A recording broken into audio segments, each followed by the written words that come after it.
Okay, stop me if you've heard this one before. The MBTA is short on cash, and it needs state aid to balance its books. Surprise, surprise, right?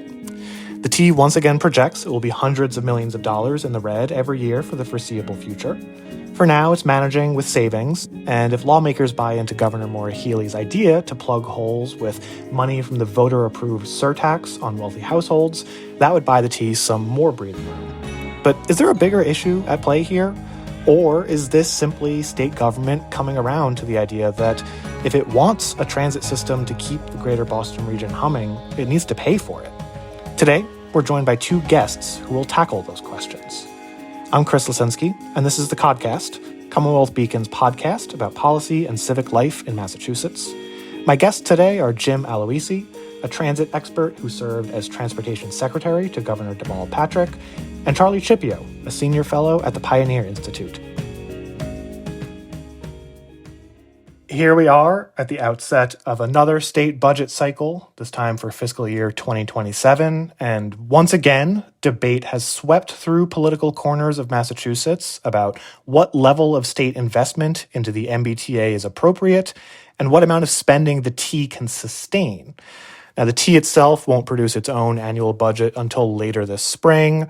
Early projections suggest they could be looking at spending $3.3 billion to $3.4 billion, and that once again the agency is staring down shortfalls of hundreds of millions of dollars in each of the coming years.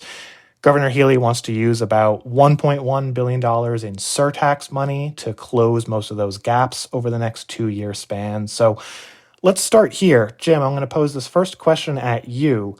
Is this more of the same? Are we back in the same situation we have found ourselves in year after year after year? Or do you see something fundamentally different in the way that budget deliberations and MBTA funding deliberations are unfolding this year? I think it's a little bit of both, Chris. More of the same in the sense that what we know for sure is that for decade after decade after decade, the MBTA has been chronically underfunded, particularly when it comes to its operating budget. So that's not different.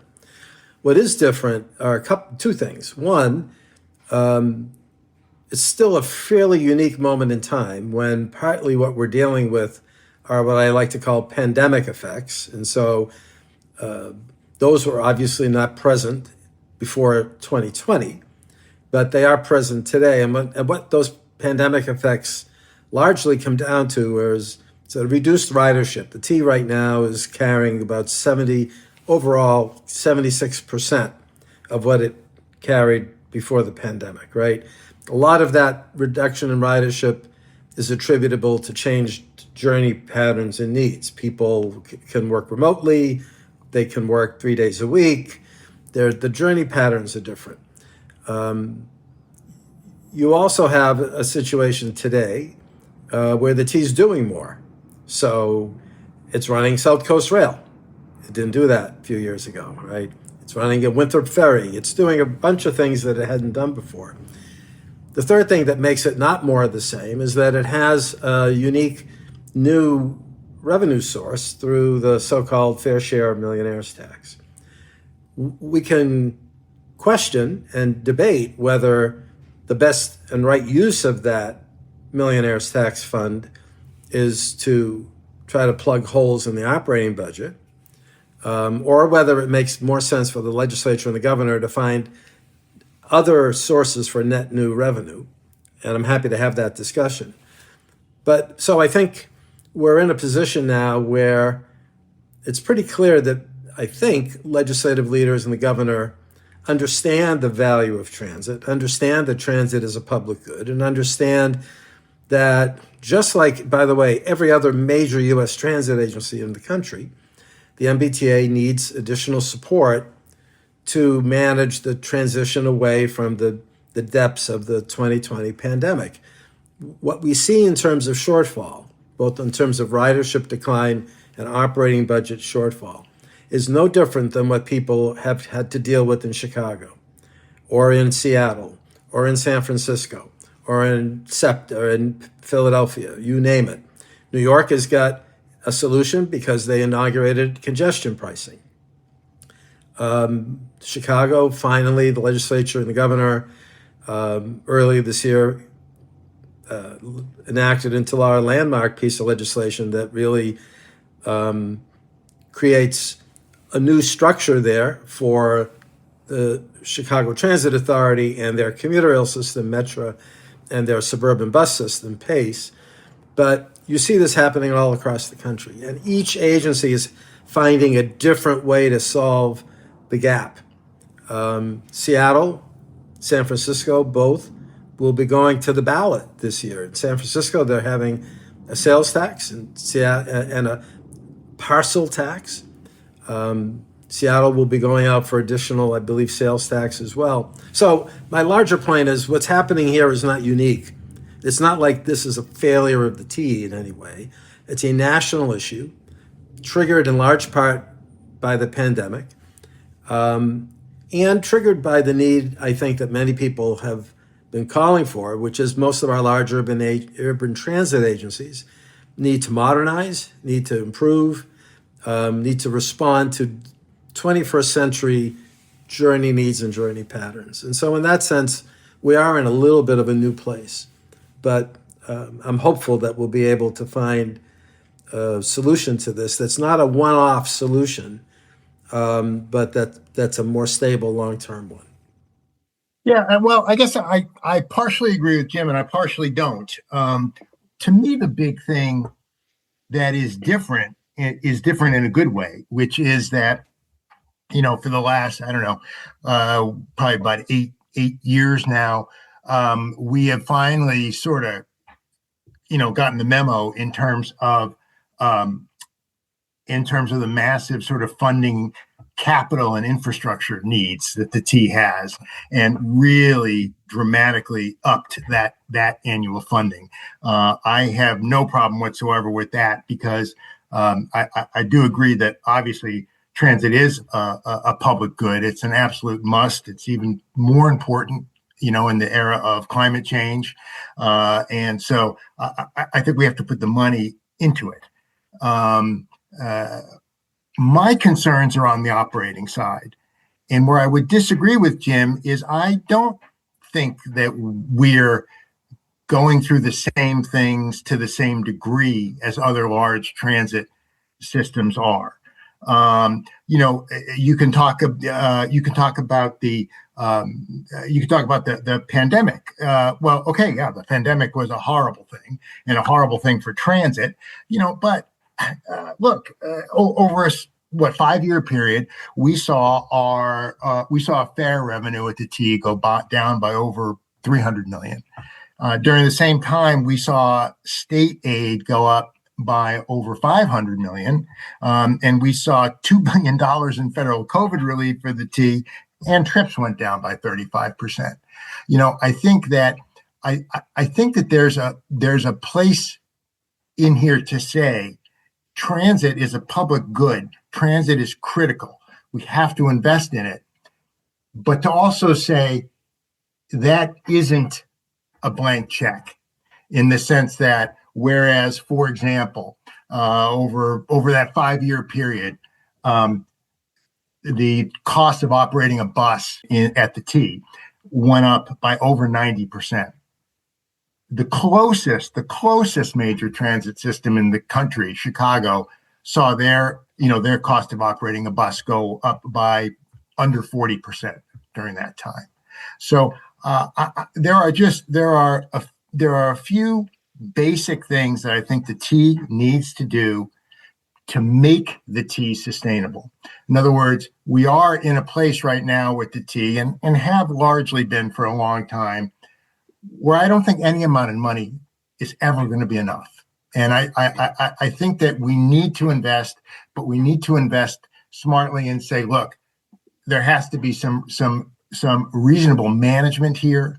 And we have to, and really, and when I talk about the management, the last thing I'll say is my issue. I want to be clear. I've got no problem with Phil Ang. Phil Ang's done a great job. If any person who were to do the things that need to be done to bring the T in line with other major transit systems would be fired. because this is a political issue. This is not a transit management issue.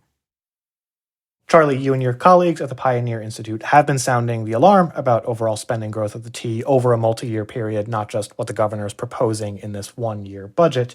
I do think an interesting data point, though, is that the T's headcount has grown so significantly over the past 4 years, from about 5,600 employees in fiscal 2022 to about 7,700 employees now.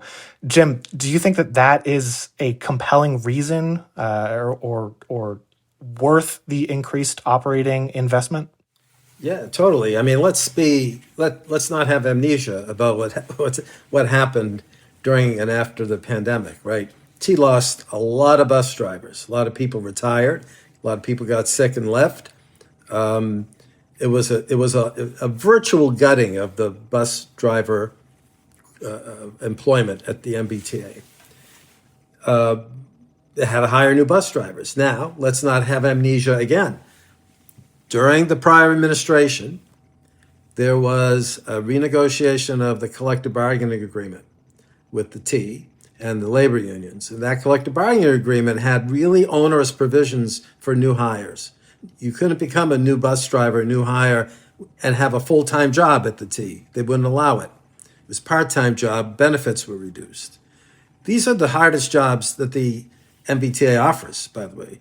Anyone listening to this, you want to try driving an MBTA bus in the city of Boston and see what that looks like. On a good weather day, let alone when it's snowing, when it's raining, right? When people are on their iPhone crossing the street and not paying attention to where the bus is, when Amazon or whoever is double, triple parked at the bus stop. The hardest job at the T. What did the T have to do to rehire bus drivers? It had to change the terms of the collective bargaining agreement, which it did, and it had to offer signing bonuses. It had to offer increased wages. And so, of course, costs have gone up, and of course, headcounts have gone up.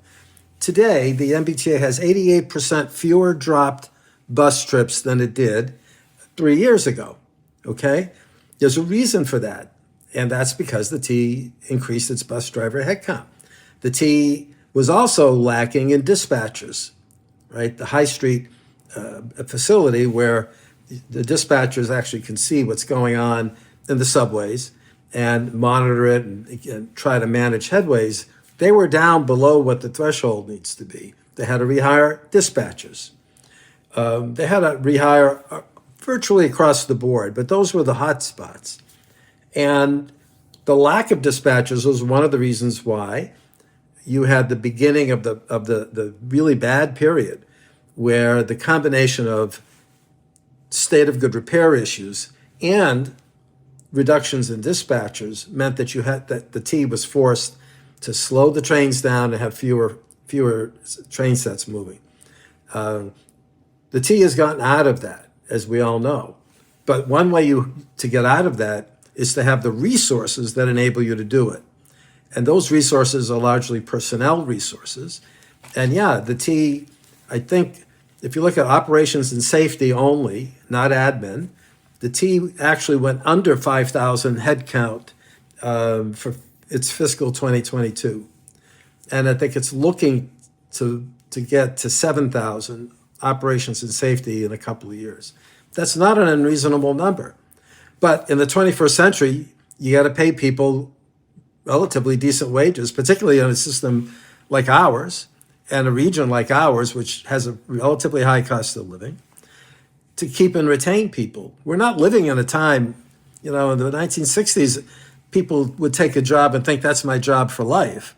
That's not the reality of the 21st century. So to attract people to these jobs, which are difficult jobs, and to retain them, you got to pay them. So I really think there needs to be some clear-eyed perspective and not amnesia about what we've been through and why those costs are what they are today. And I don't think that those costs, when you look at it through the lens I'm suggesting that we need to look at it through, are really out of line with any other similarly situated agency across the country. Now, there are ways, if you want to reform the operating budget, to do it. We can talk about that. I have been saying for many, many years, Commonwealth of Massachusetts, in my opinion, should be paying 100% of the cost of the ride. The ride is costs, I think, 140, maybe 150 million dollars a year. I'm sorry to interrupt. Would you mind just explaining what the ride is for listeners who might not be familiar with that service? So the ride is the MBTA's paratransit. So it's the little shuttles that offer people who are elderly or disabled or have serious mobility issues transport, usually to healthcare, but often to other places. And federal law requires that the T provide this. I look at the ride, yes, of course it's transport, but it's primarily a human services initiative. I think that should be paid out of a different account, right?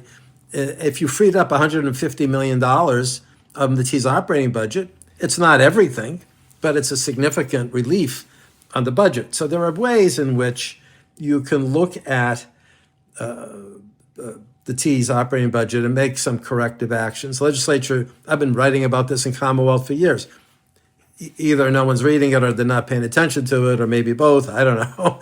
But they're not reading my stuff either, Jim. there are things that can be done. I think overall, though, my larger point, going back to the original question, is the T had no choice. You have to run a bus system. The T's bus system now, as I said, it's almost at the point where there are almost no drop trips as compared to where they were in fiscal 2023. That's a good thing. That's a good thing, particularly when you think about the demographic of who's using the bus. And those people need access to their destinations. Now the T is giving them that access. The T hired the dispatchers. The T engaged in the state of good repair activities. When you do that, you also have to hire up. And we've seen the results in terms of the slow zones are over. The major issues on the MBTA subway system today are related to the old red line cars. They're not related any longer to the state of good repair of the rail or the signals.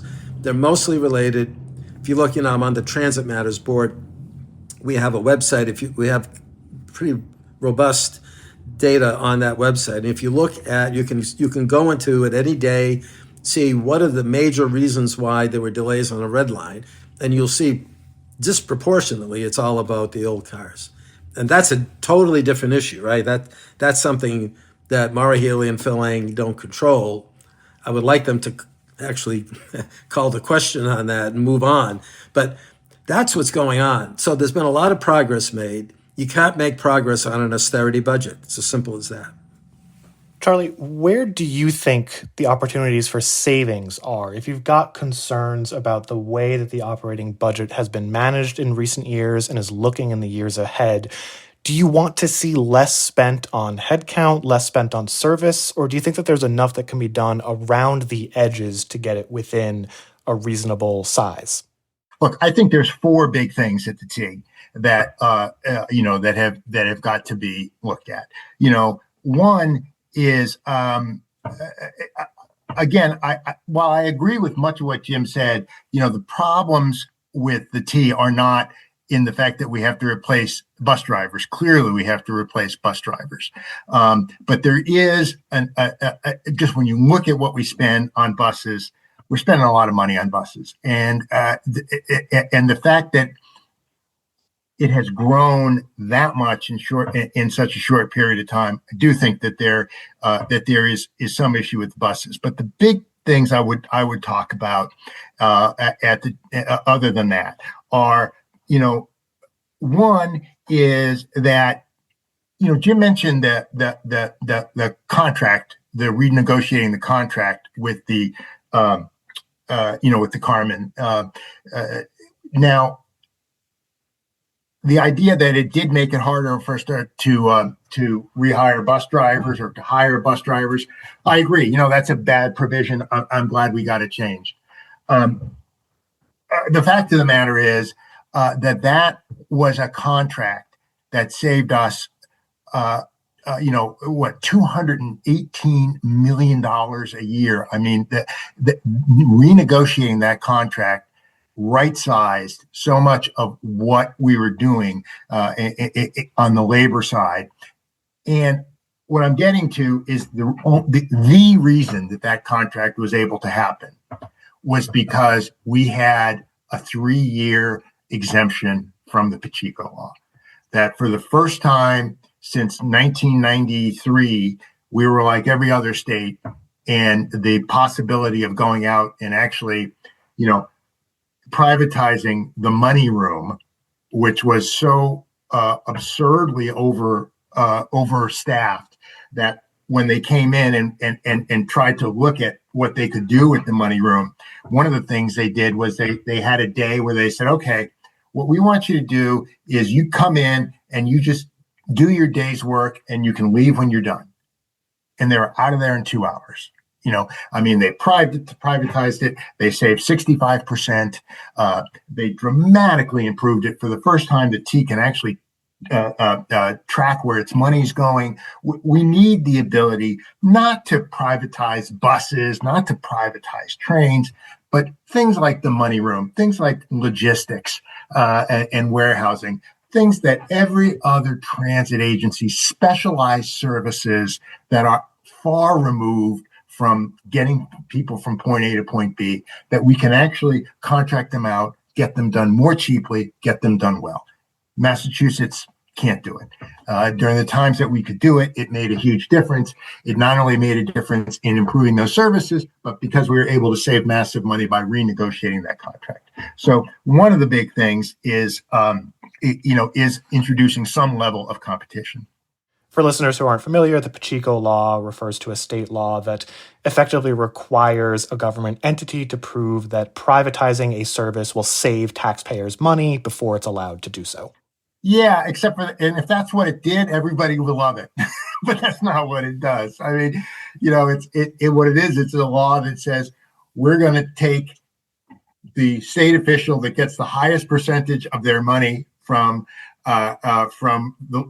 labor, and we're going to have them compare what the bid to perform the service is on the private side to, and I quote, what it would cost were state employees to be working in the most efficient manner, a standard to which they're not held. So, it didn't take the private side or public managers long to know what that's about. I mean, it's not going to happen. The biggest thing, in my view, just in terms of the dollars, is the ticking time bomb of the MBTA retirement fund, which is going to explode on MBTA taxpayers. You've got a fund that the T was spending $37 million a year, 18 years ago, for a fund that was 94% funded. Today, the T is spending $208 million a year for a fund that's 56% funded, and it can't continue. And nobody none of the sort of policymakers, the political policymakers, have the willingness to do anything about it. The problem, of course, is that you have as many people collecting as are paying in. The other problem, of course, is that it's far richer than what state employees make. You get somebody who earns $80,000 a year at the T and has done so for 25 years. If they're a state employee, they're going to retire with a $35,000 pension. If they're a T employee, they're going to retire with just under a $50,000 pension. And the T employees are collecting Social Security too. I mean, so to me, it is the buses, some level of competition, the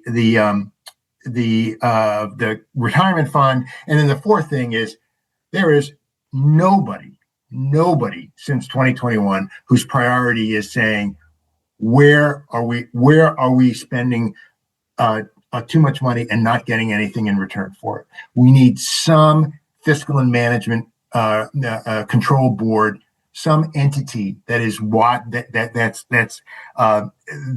their focus is to control the spending and make sure that we're getting value for the spending.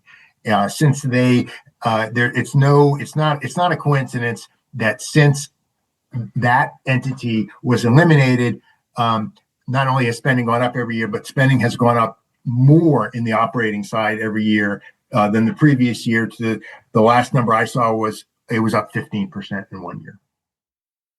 I want to talk a little bit about the surtax itself, because in the upcoming budget cycle in particular, as has become the case, the state rescue plan for the T would be driven almost entirely by revenue from the surtax on wealthy households.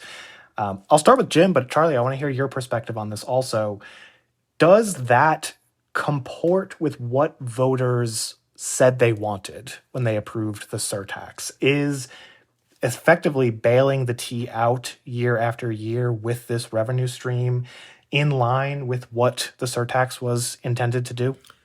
I think so. I actually think that they should be dealing with the fair share money a little bit differently. But sure, I think people, when they voted for that, understood that they were voting for a new tax on wealthy people that would be used for either education or transportation. And even though it's not in the law, and it was sort of promoted as, we're going to do our best to do 50-50 split. Half will go to education, half will go to transportation. And so I don't think that's any surprise to people. And to be perfectly honest, I think most people seem happy with it. What people get unhappy about, the average person, taxpayer, is when you're looking directly at them and saying, hey, how about if we raise your gas tax? Or how about if we do some other thing, right? So I think that's perfectly fine. I think the state should be thinking a little bit more about using fair share revenue, bonding it, and using it for capital needs more. It's very convenient for every legislator and for the governor to be able to dip into that to close operating budget gaps. I get it. But I think it's short-sighted. I think we do need net new revenue, right? I think we need to have serious conversations about it. But of course, those serious conversations are politically difficult to have. We're certainly not going to have one in an election year. Massachusetts should be exploring road pricing. We're not doing it. Listen note for listeners, by road pricing, we mean tolls on highways, sometimes congestion pricing, which alters how much tolls are charged based on time of day with a goal of incentivizing people to drive at off-peak hours. We should be exploring road pricing across the board. At the Cape Cod bridges, we should be exploring road pricing when you think about people driving in and out of Metro Boston. The New York experience is very informative, right? This works, and it both works to reduce traffic congestion, but it works to raise a lot of money and to do it reasonably fairly, right? Much more fairly than the gas tax. Much more fairly than the gas tax. Gas tax is a very regressive thing. You can make road pricing much less regressive. You can means test it. You can have discounts for people in communities. You can have a variety of which we do now, as you know, with the tunnels. So I think we're avoiding the difficult and necessary conversations at the State House about net new revenue sources. And we're taking, frankly, the easy way out by dipping into the fair share. And I don't think that's sustainable in the long term. I think fair share, we've got a lot of pent-up capital needs at the MBTA. Station revitalization, the red-blue connector, you can go down electrifying the regional rail system. If you really want to reduce traffic congestion in Metro Boston, the way you're going to do that is to mode shift people. And the way you do that is by mode shifting them not in downtown Boston, but outside of the inner core, right? And that means better headways, electric commuter rail. My humble opinion, that's what we should be using the fair share money for, bonding against it and making those investments and finding net new revenue from other sources to fill the MBTA gap. How long the current approach will be sustainable is hard to say. But I don't want to sound like I'm being overly critical of it. On the one hand, on the other hand, I think it's a missed opportunity, right? And I do think at some point, those of us who are advocates in the transit arena are going to be asking the governor in particular, assuming she's reelected, I think she will be reelected, what's the plan for investing in electrified regional rail? What's the plan for connecting the red line and the blue line, right? And that's going to require a level of capital investment that right now is not really there to be seen. Charlie, I know that Pioneer wasn't a fan of the surtax when it was still a proposed ballot question, but it got passed. It's here. Do you have any qualms about the way that it's being used for the T at this point? Well, no, I don't actually. No, I don't. I mean, this is what it's there for. This is what it should be using. But the thing I would say is, I guess, like they say on sports radio, you're making my point. I think when Jim talks about all these things that need to be done, I agree with him, but I don't think that you can say, okay, well, now we got to look into how we can get the money for this, how we can get the money for that.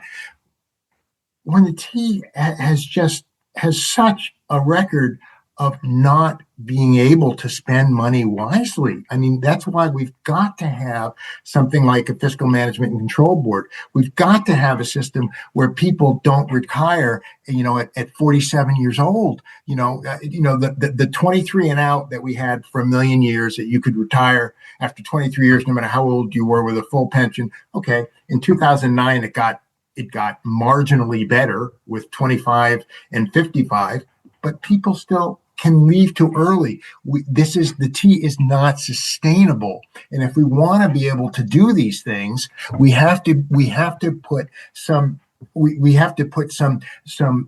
sort of fiscal sanity on the T, so that these things going forward that Jim mentioned are possible to do. I totally agree with that. Now, the other thing I want to say now, this is where you guys can all buckle up, because I'm gonna more than agree with Jim. Every time somebody gets on a limited access highway in Massachusetts, they should pay. It's not going to be a lot of money, because it's not just going to be the Pike. It's going to be all the limited access highways in Massachusetts. They should pay. And that money, some of that money, should not just go for the road system. That needs to be a source of money to fund the T and to fund transit in Massachusetts. And I completely agree with that. I totally agree with that idea. Sorry to interrupt, Charlie. Just really quickly for our listeners, would you mind explaining what you mean by a limited access highway? A highway that as opposed to the highway that you can just turn off, the highway that you have exits and entries, to go on to. You can't just turn right at a light and be off the road. I see. I see what you, okay. The Mass Pike or 128 or Great. 93. Gotcha. But what bothers me so much is when you have, the commission to come up with new ways to to fund the T and to find more money for the T. The T, in the 5 years before Snowmageddon in 2015, T funding went up $500 million a year.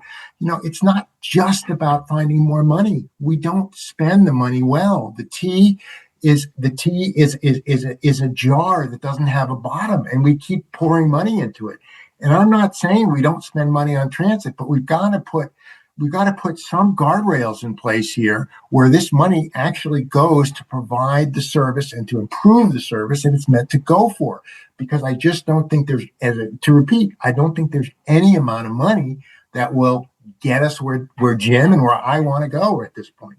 Well, if I can I want to pick up on this. Go ahead, Jim. I think the T is spending a lot more wisely. Let me make a couple of points. One, we don't have, one of the reasons why we don't have slow zones anymore is that we're paying a lot more attention to state of good repair and maintenance. One of the real perverse practices of the past was to defer maintenance to the point where things got so bad, then you could pay for their fixing them on the capital as a capital account. That's why I think we need to have more people on the operating budget side of the ledger who are doing careful, state of good repair work, routine maintenance, and program maintenance as a function of their day-to-day jobs, and have more of that. And the T is doing that. The T has hired more people who are doing that kind of routine and program maintenance as a day-to-day function of their job. Number one, we've mentioned the bus driver thing. So I do think the T's responding to the moment. I think that, by the way, I was a supporter of the Fiscal Management Control Board. Two people I know and like very much were the chair of the board and the vice chair. Chair of the board is a personal friend of mine. I think they did a really good job. But we still had, as you know, if you've lived in Boston for the past several years, we still had to deal with the crisis of slow zones. We still had to deal with the which is still, by the way, present, the harsh reality of a FTA safety receivership that the T is still under, right? That costs the T a lot of money every year. And so even the fiscal discipline of the FMCB didn't prevent a situation, and that has nothing to do with the pandemic. Pandemic is about hiring people, right? That it didn't prevent slow zones from happening. It didn't prevent the safety receivership from happening. So I think, Charlie, I just feel like, yes, we need fiscal management, and yes, we need to be careful about how we spend. But that's a lot different than thinking that it's then okay to move to what I would refer to as an austerity budget. The T needs a bigger operating budget to do its job, and of course it needs to spend the money well. I think hopefully what Phil Eng and his team are doing is setting the template so that whoever comes afterwards has to adhere to that template and spend the money in ways that produce real results for riders. For time reasons, we've got time for one final question that I'm going to toss at Charlie. We've heard a lot about, your interest in bringing back the Fiscal and Management Control Board. It did dissolve, but there's still an MBTA oversight board. There's an MBTA board of directors that succeeded the FMCB, separate from the MassDOT board, which had not been the case before the FMCB existed. So what is it about the current oversight model that you think is not working? What would a change unlock that you think the current board is unable to do? Well, unwilling. I don't know. I don't see anyone at any level of, and this includes the advisory board as well, who seems to have the slightest awareness that, we spend a lot of extra money at the T that we don't need to spend. That's not on things that make transit better for people. And there is no entity that is looking at that. Look. There were things that happened in the past that we should learn from. When all the money that we saved when we had the Pacheco exemption, and when we were taking extra money out of the budget, when in 2018 we balanced the budget. Look, we need to build more now. Jim is right about that. I'm not saying go back to that, but what was good was that all the money that was saved was put into the capital lockbox, was put into maintenance. Every dollar that was saved was done. That's what happened with it. And we could do the same kind of thing. Jim talks about the bus drivers, and he's right. But look, we all know, if we spend any time around the T, the layers of administrative fat at the T that don't have anything to do with delivering service. That money if we could take that money out and put that money into these kind of investments that we need to have a 21st century and beyond transit system. There is none of the entities that are there now are focused on this. It's just all about where to find more money. And we do need to find more money, but that's not the whole story.